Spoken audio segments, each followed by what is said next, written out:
अचलपूर तालुक्यातील इसापूर येथील अमोल विश्वधर ठाकरे वय 44 व मयूर गजानन ठाकरे वय 24 हे दोघे मंगळवार 17 सप्टेंबर रोजी सायंकाळी 5 वाजताच्या सुमारास आशेगाव पोलीस स्टेशन हद्दीतील यलकी व पूर्णानगर परिसरातील पूर्णा नदीवर घरगुती गणपती विसर्जनासाठी गेले असता नदीच्या प्रवाहात वाहून गेल्याने या दोघांचा मृत्यू झाल्याने इसापूर गावात शोककळा पसरली आहे। अचलपूर तालुक्यातील पत्रोड पोलीस स्टेशन हद्दीतील इसापूर गावातील गणेश भक्तांनी अनंत चतुर्दशी असल्याने पूजा अर्चना झाल्यानंतर अमोल विश्वधर ठाकरे व मयूर गजानन ठाकरे यांनी आपल्या घरच्या गणपतीसह गावातील घरगुती गणपती ट्रॅक्टर मध्ये एकत्रितरित्या 10 ते 12 जण यलकी व पूर्णानगर गावाला जोडणाऱ्या गावाजवळील नदीच्या पात्रात विसर्जनासाठी पोहोचले। आपल्या पद्धतीने गणपती विसर्जनाचा विधी करत असताना हे दोघे नदीच्या खोल पात्रात वाहून गेल्याने एकच खडबड उडाली व शोधाशोध सुरू झाली। तात्काळ पोलीस व बचाव पथकाला माहिती देण्यात आली। रात्री उशिरापर्यंत या दोघांचा शोध लागला नाही। आज दिनांक 18 सप्टेंबर रोजी सकाळी नदीकाठाने शोध मोहीम राबवली असता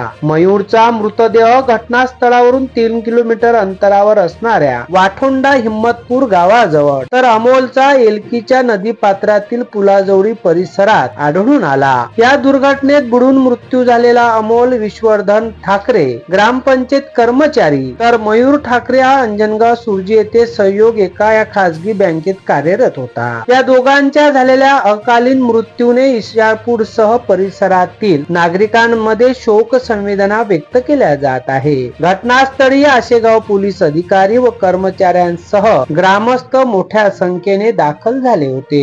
गणपती बाप्पाला निरोप देताना झालेली ही दुर्घटना अत्यंत क्लेशदायक ठरलेली आहे। अध्ययन समाचार लाईव्ह परतवाडा।